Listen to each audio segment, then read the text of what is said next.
Congresswoman Jasmine Crockett didn't flinch when she said it. Barron might not be Trump's son. But the real shock came moments later, when sealed court documents began to back her up. You could feel it through the screen, something seismic had shifted. The House Oversight Committee hearing on presidential overreach was already an hour behind.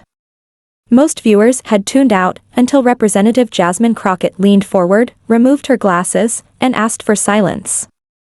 Not from the room, from tradition, her voice didn't rise. It dropped. And somehow, that made it louder.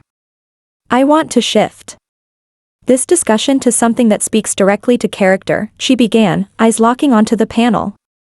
She knew exactly what she was about to unleash. Some committee members stiffened. Chairperson Ruben Geller looked visibly uneasy. Crockett wasn't following the agreed script. This country has spent years protecting power over truth, she said.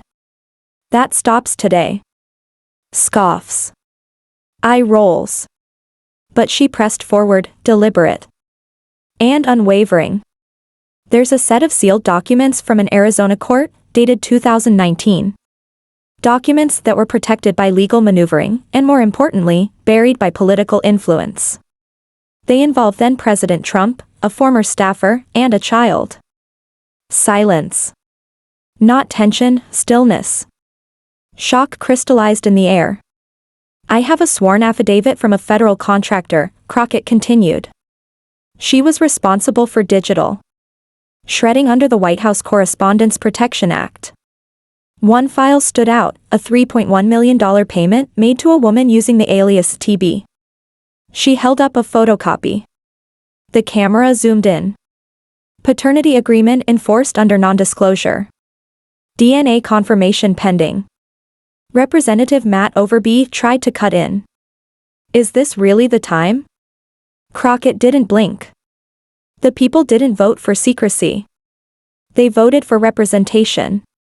If the president knew, during his first term, that Barron Trump was not biologically his, and buried that information to protect his image, we have a problem.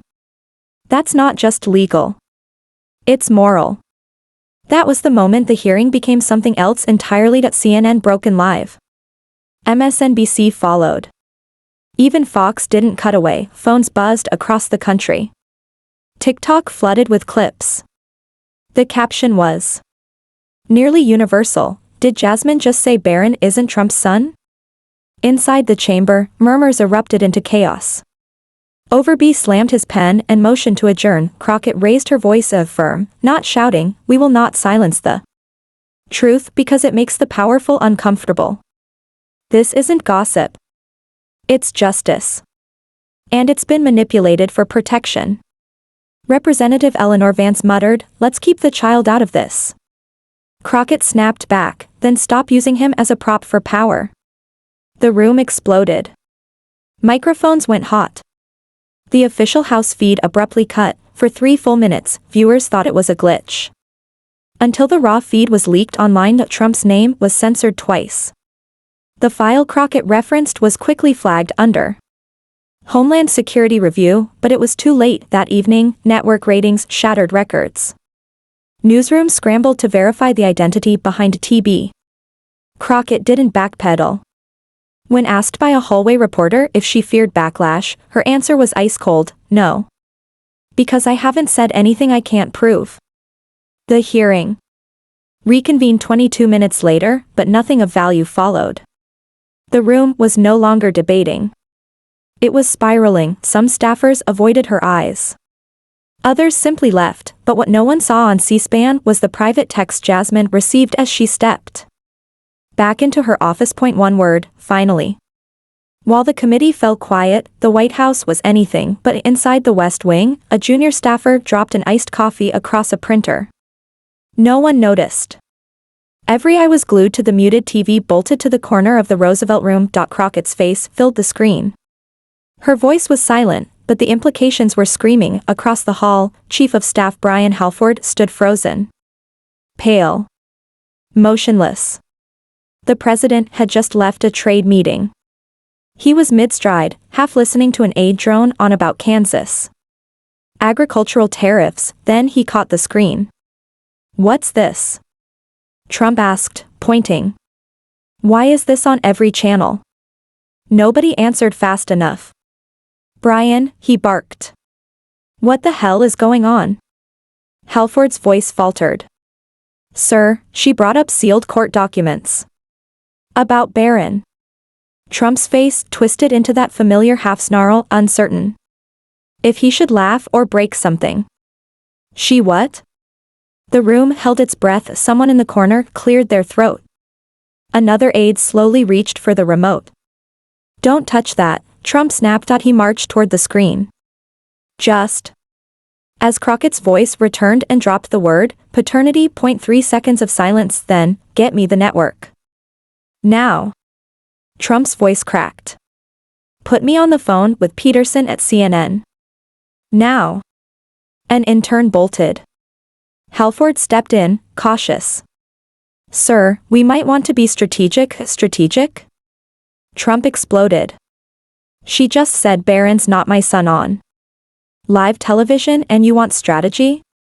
He snatched his phone and hit speed dial. Hope, he barked into the speaker. We sue her.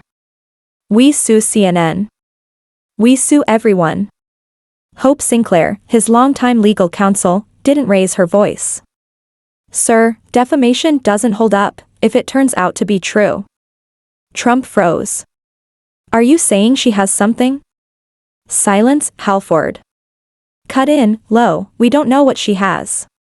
But we know this, it's already everywhere. Every outlet's picked it up.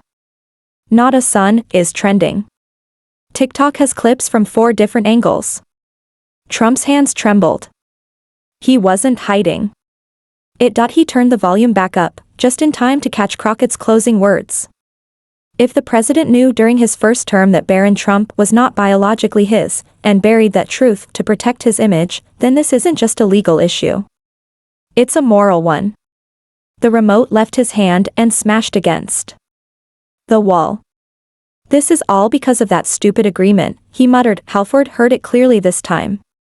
Agreement. He blinked. How long have you known? Trump didn't answer. Trump turned to Marjorie Klein, one of his longest-serving advisors. Get Melania on the phone. Klein hesitated. Sir, she's in Europe. Then wake her up.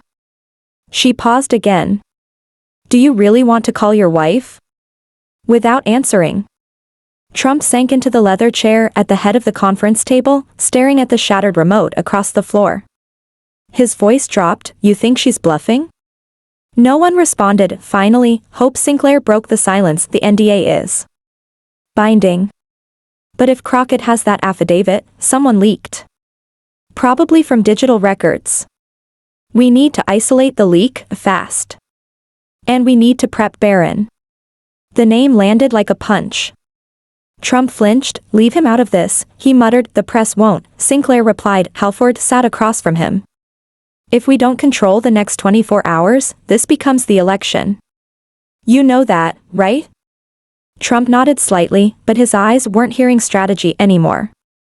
They were back in a D.C. hotel room in 2005. A woman crying. A signature next. To an ex. He paid. It disappeared. Until now, tell the networks I'm going live in 30 minutes. Sir, 30. But before cameras could power on, Twitter had already chosen its voice of the moment. At a gas station outside Dayton, Ohio, 42-year-old Lorna Peak had just finished filling her tank when a breaking AP alert flashed across her phone. Crockett raises explosive allegation about Trump's marriage, live on air. She didn't usually click political headlines, but something about Crockett's calm expression stopped her. She hit play. Inside, the cashier had CNN playing on a dusty flat screen above the cigarettes. Crockett's voice carried above the hum of refrigeration units. Back in Seattle, 19-year-old Denzel Yates was in the Apple Store break room. His co-worker. Dana paused mid-bite of Thai noodles. Wait, did she just say Trump's not the dad? She didn't say it, Denzel replied. She showed it. TikTok was already flooded. The original stream hit 2.3 million views in under an hour. One slowed-down clip zoomed in on Crockett's fingers gripping the affidavit. Another cut to an old Trump rally, overdubbed with dramatic music. By 4 p.m., hashtag not his son trended #1 worldwide. Just beneath it, hashtag Crockett truth. In a high school cafeteria in Mesa, Arizona, a student named Joaquin argued with his history teacher, "Does this even matter? It's his personal life. If the documents are real," Mrs. Roach said, then it's not just personal. It's deception. And deception tied to public trust matters. In Pennsylvania, retired Marine Cal watched Fox News in his den. Even the anchors looked rattled. "What if it's true?" his wife Teresa whispered. Cal didn't answer. Outside a barbershop in Tallahassee, phones were passed around. A man in a Raptors jersey asked, "You think she made it up?" The barber shook his head. "Nah. You saw her face. She's been sitting on this." A data pulse flash poll dropped. 48% believed Crockett, 33% didn't, 19% were unsure. In today's political climate, that was a landslide. CNN replayed the clip hourly. MSNBC brought on legal analysts. Even Newsmax was forced to address it, calling it a political hit, but acknowledging it couldn't be ignored. On Instagram and TikTok, Crockett was being rebranded. Stylized edits placed her beside Shirley Chisholm and Ruth Bader Ginsburg. One caption read, "She said it. In front of everyone. And didn't blink." Trump's livestream was delayed twice. His team debated optics. Acknowledge it and risk validating it. Ignore it and look weak. The press secretary released a dry statement calling Crockett reckless, but it barely rippled. No one was asking if she said it. They were asking why now, and what it meant. On a Milwaukee podcast, 2 college seniors broke it down for their Gen Z audience. "If she's lying, she's finished," Bianca Ford said. "But if she's not, then the President of the United States spent years hiding a child's identity. That's not drama. That's corruption." Talk radio lit up. Grandparents debated it over dinner. Teenagers filmed their reactions in cars. Some called it brave. Others, disgraceful. But nobody was silent. Crockett didn't issue a statement. No interviews. No tour, just one tweet, posted at 8:12 p.m. Truth has a way of surfacing when it's ready, but while she remained calm, the White House unraveled. At 9:28 p.m., Jasmine Crockett walked into the CNN studio in downtown D.C. She looked tired, but not shaken. No entourage. No makeup artist. Just a navy blazer, her hair tied back, and a folder under her arm. Inside, producers scrambled. Ratings were breaking records. Host Anderson Pike stood as she entered. "Congresswoman Crockett. Thank you for making time." She nodded. "I won't be long. I just want to be clear." The live feed cut in. No music. No montage. Just her, centered in frame. Pike leaned forward. "You caused a political earthquake today. Some say you crossed a line. Others say you revealed what others were afraid to touch. Why today?" Crockett paused. "Because I wasn't elected to protect a man's secrets. I was elected to protect the people's right to truth, even when it makes them uncomfortable." You mentioned sealed documents and a paternity-linked payment. Are you in possession of those files? "I've seen them," she said. "I have access through a whistleblower. They've requested anonymity. We're working with legal counsel to determine what can be released." She didn't flinch. She didn't dramatize, she just told the truth, and let the country decide what to do with it. Pike continued carefully, his voice steady despite the chaos unfolding behind the camera. "And to be clear, Congresswoman, you're stating on national television that you believe President Trump knowingly suppressed the truth about Barron's paternity to protect his public image?" Crockett leaned forward. "I'm stating that all evidence I've reviewed strongly supports that conclusion. I'm also stating that his administration used the machinery of government ANDAs, legal threats, hush money, to keep it buried." Backstage, producers were scrambling to manage the flood of traffic crashing the network's app. It hadn't seen numbers like this since the 2020 election. Pike looked visibly tense. You know the implications of this, Congresswoman. If you're wrong, I'm not, she interrupted. Silence hung. Pike tried to pivot. Many critics say this brings a child into public crossfire. That it's unfair to Barron Trump. I agree, Crockett said, solemn. It is unfair. But I'm not the one who put him there. That's on his father. When you lie to the country to protect your house, it's your roof that collapses, not mine. Her voice never rose. It didn't have to. Do you believe this changes the course of the election? Pike asked. No, she said. I think it changes how we look at character. And that matters more. At the White House, Trump's media team was in full meltdown. They hadn't expected her to go live this fast, or to sound like that. Measured. Composed. In control. She didn't look shaken. She looked like someone holding more cards than she was showing. That scared them. Within minutes, CNN's clip was online. It hit 12 million views in under an hour. A reporter from the Baltimore Ledger tweeted, whether you believe her or not, Jasmine Crockett came to the fight with receipts and a straight spine. This wasn't a leak. This was a warning. By midnight, reporters had started asking other members of Congress where they stood. Most refused to comment. A few dodged. But one didn't. Representative Lynette O'Connor of Oregon gave a brief interview to a local station. I've seen parts of what Representative Crockett referred to, she said. And I believe she's telling the truth. That quote detonated online.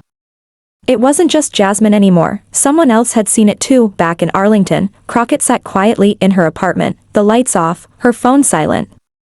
She hadn't answered a call since returning. Across from her, on the coffee table, sat the folder. Inside were the rest of the documents, some she hadn't mentioned, some she hoped she wouldn't have to. But if she was pushed, she was ready. And meanwhile, the woman at the center of it all was being forced into the light. In El Sereno, California, Genevieve Larson pulled into her driveway just after 6 a.m., still in her scrubs from a night shift. She hadn't even shut off the engine when her neighbor ran up the path, phone in hand. You need to see this, she said, breathless. Genevieve squinted at the screen. It was a clip of Crockett, straight-backed in a studio, eyes locked forward. The name TB. Genevieve's chest tightened. That alias wasn't random. It was her, Talia Breyer. The name she used in court, buried under a protective order she'd prayed would never resurface. Now it was national. Inside her home, she locked the doors, drew the blinds, and pulled out a burner phone she'd hidden in an old coffee tin under the sink. It hadn't rung in 4 years. This morning, for missed calls. One voicemail, her lawyer's voice. Genevieve, I know you've seen it. Don't say a word. I'm on the next flight. We knew this day might come. Just sit tight. Her hands shook as she sat down at the kitchen table. The silence was heavy. Her son was away at college. For the first time in years, she wished he wasn't, not because she needed protection, but because she didn't want to be alone. At BY noon, her name hadn't hit the media. But the vultures were circling. Paparazzi had set up 2 blocks down. A man posing as a delivery driver knocked, another slid a note under her garage door, we know who you are. Talk to us first. Name your price. She didn't respond. Not yet. Her mind drifted back to 2005. A hotel suite in Phoenix. She was young then, a surgical tech, ambitious, still believing in second chances. She met Trump at a benefit. He wasn't charming, but he was persuasive. He made you feel like saying no was the mistake. 8 months later, she had a baby, and a secret. She told him. He brushed her off. I'm not the guy, he said with a smirk. Then came the lawyers. Then the money. He never signed the birth certificate, but he signed the check.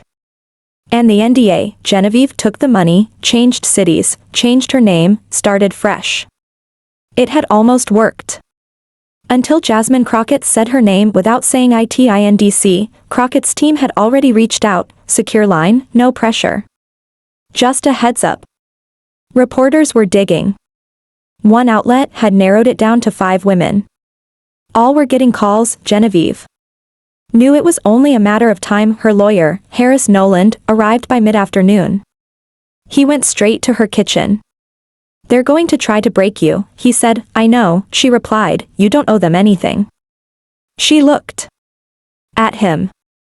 "But I owe her something." "Crockett?" She nodded. Then walked to the cabinet and pulled out a red folder. Inside, copies of the original court filing, emails from Trump's legal team, proof of the paternity request he never responded to. "I don't want to be on TV. No interviews. I just want the truth to be known." Harris studied her. "Then we do it on your terms. A written statement.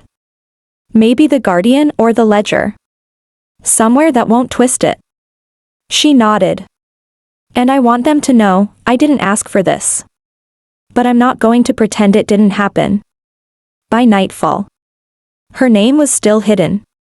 But the right people knew exactly who she was. At 7:02 p.m., a reporter from the Washington Post sent a request for comment. 10 minutes later, a second message arrived. "We know you're the woman Representative Crockett referred to. I'd like to hear your side, before someone else writes it for you." Genevieve closed her laptop. Tomorrow, she'd decide what came next. But just as she was beginning to find her voice again, a veteran journalist halfway across the country was about to stumble onto a detail no one else had noticed. In a cramped newsroom in downtown St. Louis, Conrad Wells sat hunched over his aging monitor. He wasn't trendy. He didn't chase clicks or hashtags. But when the Crockett story broke, something about the quiet undercurrent caught his attention.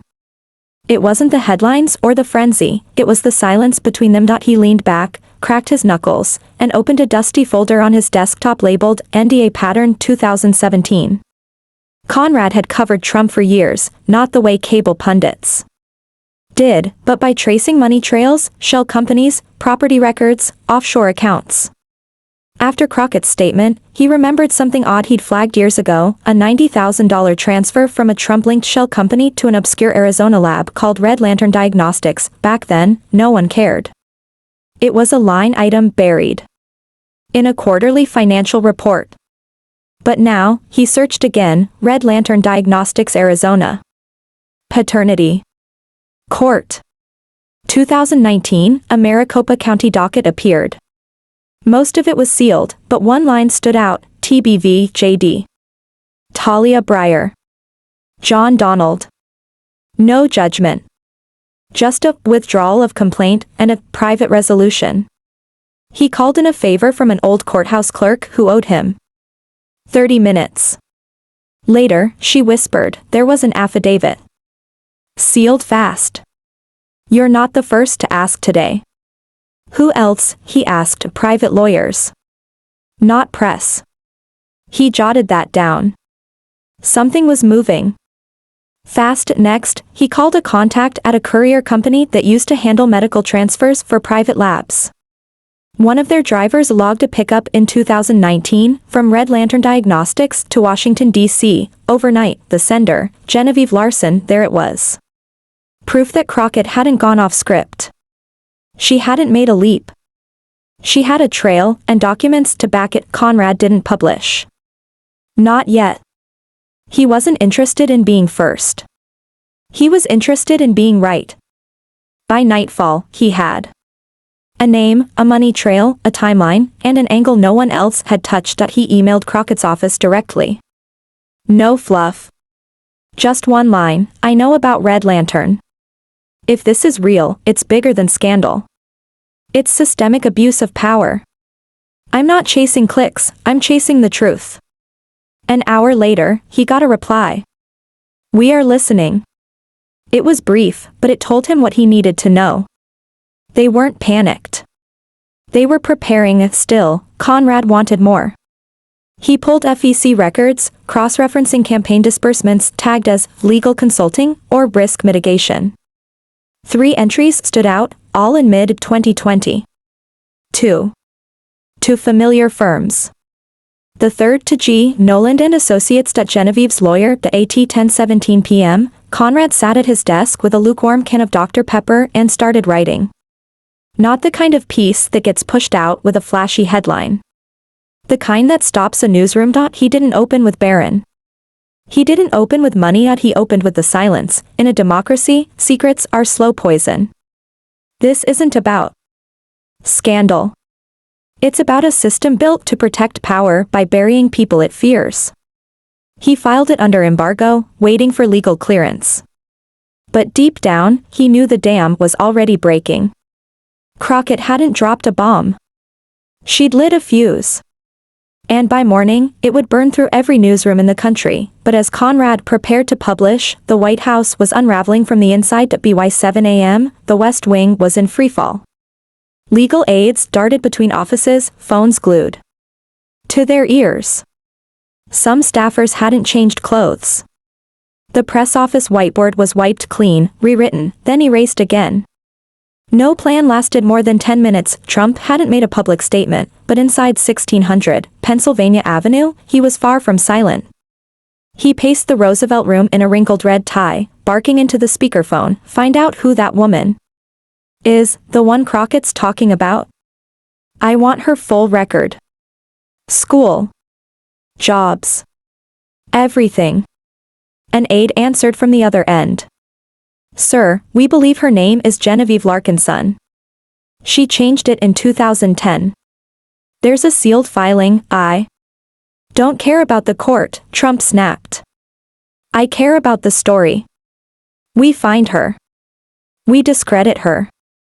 Hope Sinclair, his legal counsel, shot a glance across the room at Brian Halford. Neither spoke, but the look said it all. This wasn't just one lie anymore. It was a system of protection. Collapsing in real time, behind closed doors, the comms team was in chaos.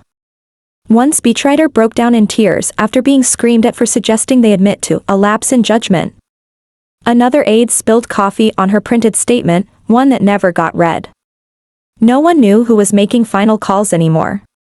Trump changed his mind by the hour. Then came the leaked at 8 a.m., a muffled audio clip surfaced on a private Discord server. Within minutes, it was on Reddit. Raw. Unverified.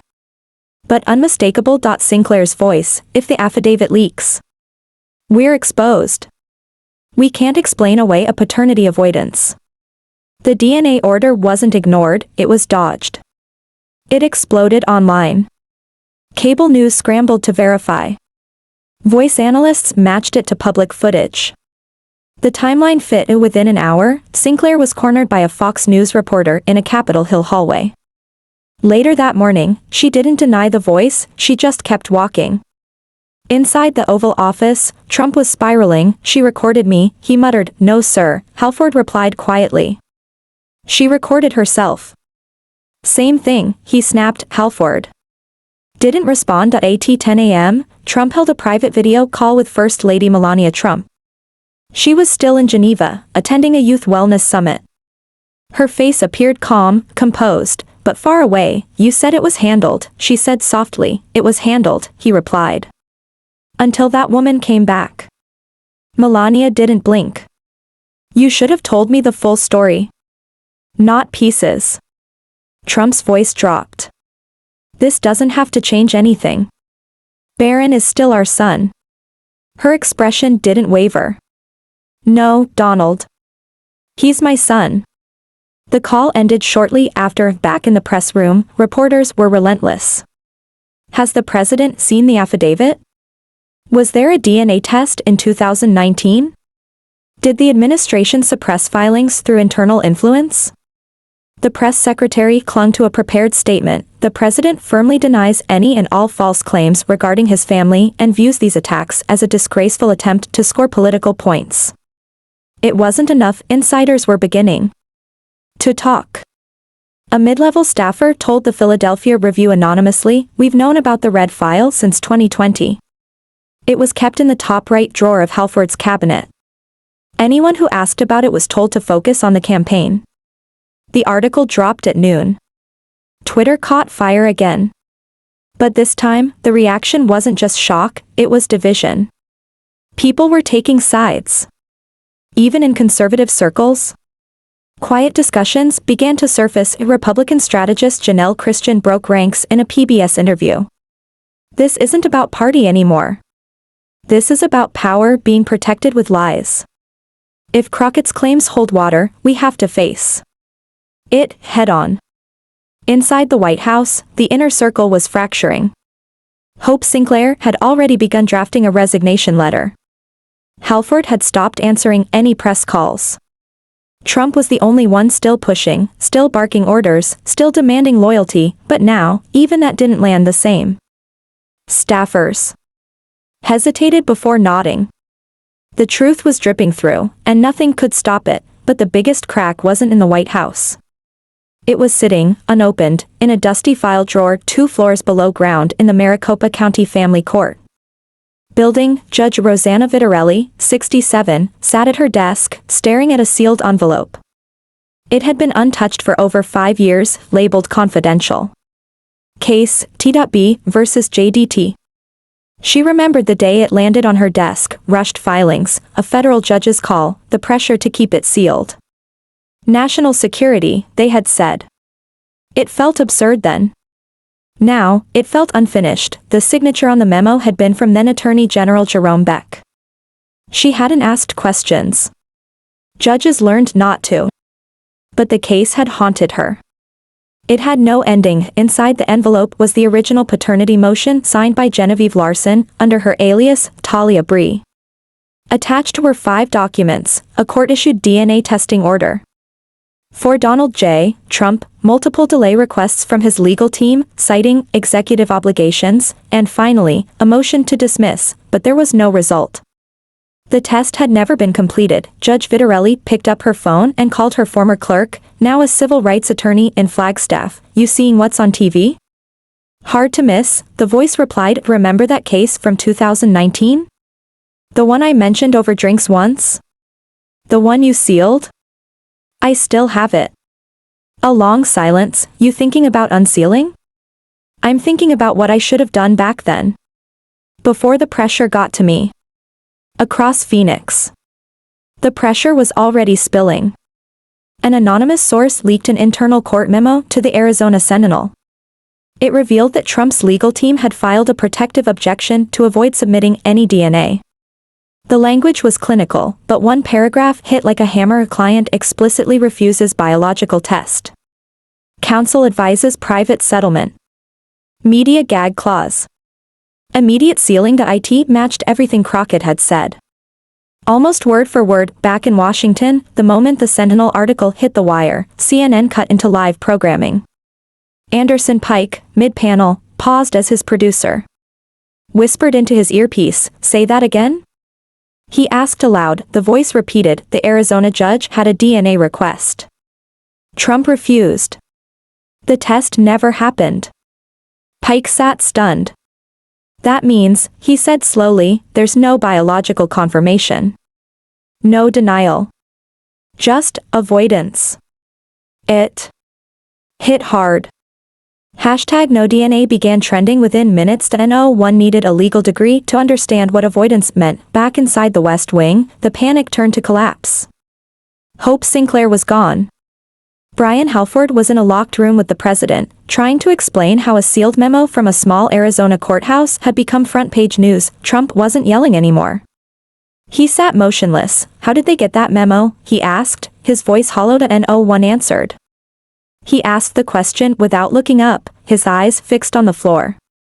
"They didn't," Halford said. "Someone leaked it. The clerk, a lawyer, maybe the judge." Trump let out a low grunt. "She promised to keep it sealed." Halford didn't. Remind him that promises don't hold. When the truth stares down a judge in her final weeks on the bench. Across the country, the tone was shifting. This wasn't a distant controversy anymore. It was intimate, messy, and painfully human. People started asking the same question: if there was nothing to hide, why not just take the test? In a Tulsa salon, a woman getting her braids touched up muttered, "It's never the act, it's always the lies that bring them down." In Minneapolis, a college student tweeted, "I don't care who the father is. I care that a president used the courts like a personal broom closet." Even conservative voices began to waver. A retired GOP strategist said on live radio, "I'm not saying it's all true, but the way they're dancing around it, it doesn't look good." The silence is louder than the accusation. Back in Phoenix, Judge Vitarelli made one final call. No voicemail. No assistant. She was transferred directly, Congresswoman Crockett, she said. "This is Rosanna Vitarelli. I have something you may want to see." And while Crockett prepared for what came next, Americans across the map were choosing sides, not just politically, but morally. By the time Good Morning America read the Arizona court memo live on air, the country wasn't just watching the news anymore. It was living it in a diner in Des Moines. The usual talk of weather and crops was replaced by sharp debate. "I don't care who fathered that boy," an older man muttered over his coffee. "This smells like a smear job." A younger man nearby leaned in. "You really think he didn't block the test? There's proof. NDAs. Sealed files." He ran from the truth, like he always does. Down in Mobile, Alabama, a church parking lot turned into a sidewalk debate. Pastor Carl Denson, still holding his phone from morning prayer, saw Crockett's face fill the screen again, this time, walking toward the Capitol, holding a plain manila folder. By 10 a.m., the Washington Ledger reported a federal request had been filed to unseal additional documents referenced by Crockett's team. The language was precise. "The matter now falls under national interest. Suppression of truth under the guise of executive privilege constitutes a breach of ethical governance." Voter response was swift. Outside state houses in Utah, Missouri, and Pennsylvania, impromptu protests sprang up, handwritten signs demanding transparency, but the pushback came just as fast.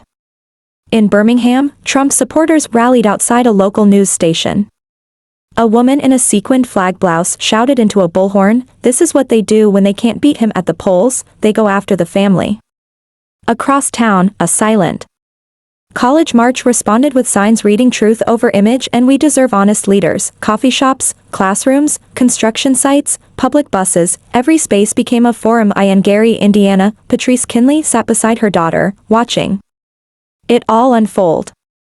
"Why didn't he just take the test?" her daughter asked. Patrice shook her head. "Baby, when people lie long enough, the truth starts to feel like a threat." In Philadelphia, college professor Hugo Brenn held a spontaneous forum. On the board, he wrote, "Does personal truth matter in public service?" The discussion went on for hours. One student cried. Another stormed out. Crockett hadn't spoken publicly since Vitarelli's call. She was preparing, not just legally, but emotionally, because this wasn't just about policy or paternity. It was about what kind of leaders the country wanted, and whether the public could face the difference between image and truth. The ATA Bakersfield Town Hall, Representative Lynette O'Connor took a direct hit from a voter. "You people are tearing the country apart with gossip," the man shouted. She didn't yell back. She asked, "Is it gossip if it's documented in a court file?" He had no answer. International media caught on. A British anchor called it the most consequential paternity question since Jefferson. In Canada, late-night hosts toggled between satire and disbelief. In Brazil, a news anchor said flatly, "In America, power fears truth more than defeat." But back home, something else moved. Polling numbers. A new survey showed Crockett's favorability up 18 points among independents, especially those under 40. Trump's base remained solid. But the middle? It was moving toward what some now called the honesty faction. Crockett didn't call a press conference. But her team confirmed to the Columbus Herald, Judge Vitarelli's envelope was now in their possession. On social media, reactions surged. "She's not done," one comment read. "She's just loading the next shot."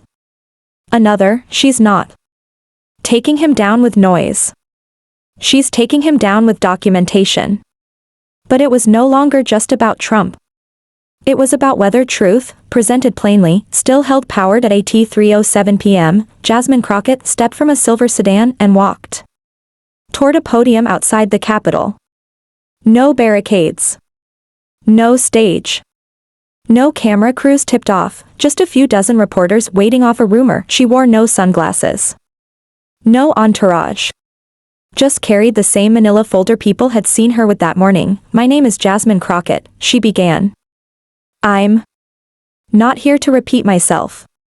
I'm here to end the guessing." She held up a single sheet of paper. "This is the original 2019 DNA test order. Filed under seal. Issued by a state court. Never fulfilled. Never contested. Just buried. Cameras. Clicked." Reporters leaned in. "What you've heard is not theory," she said. "Not drama. Not theater. It's a record.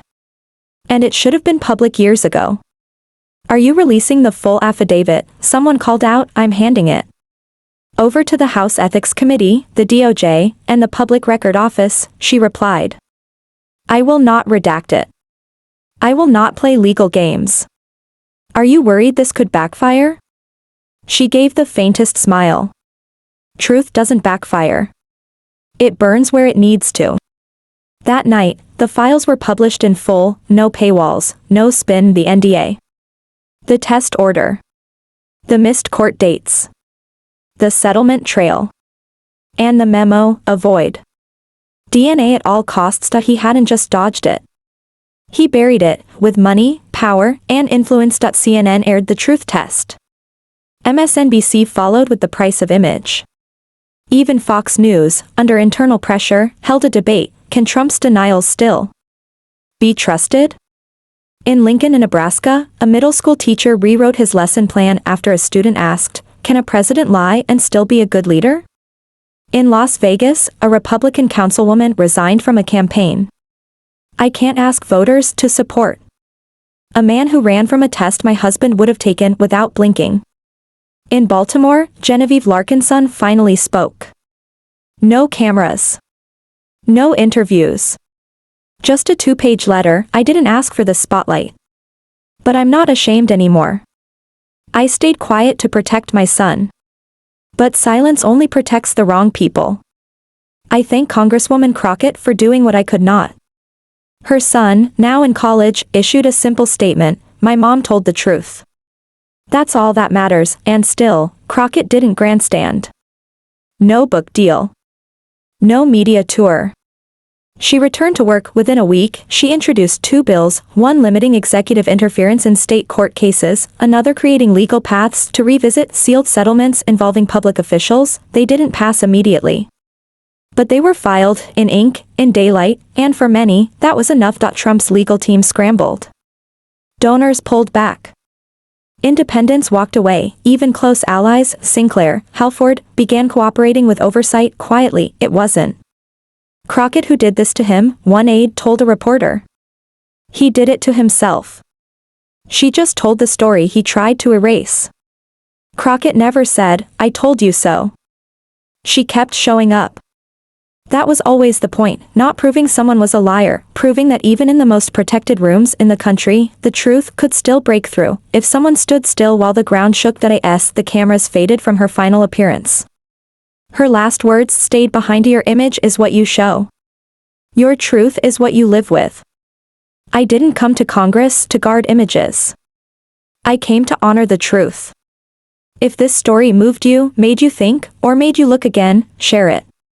The stories we tell shape the world we live in. Let's tell the right ones.